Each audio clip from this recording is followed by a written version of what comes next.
So, hello mga kalodi. So, meron tayong dito manok na kung saan tinamaan po yung kanyang mata rito ng sakit. So, ito, yung kanyang mata rito, yan. So, yung kanyang mata rito, yan, namaga po at nagluluwa ng parang bubbles. Yung ginagawa ko dito, kapag nagaganito yung ating alaga mga manok, binibigyan ko kagad ito ng ito yung binibigay ko sa kanya sa mga manok ko na Permoxil tablet. Bale, isang piraso nito, isang manok. Okay?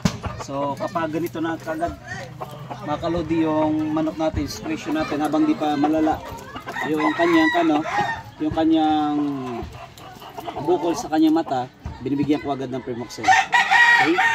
So, kukuha lang tayo ng isang piraso. Tapos, ibibigay na natin sa ating manok.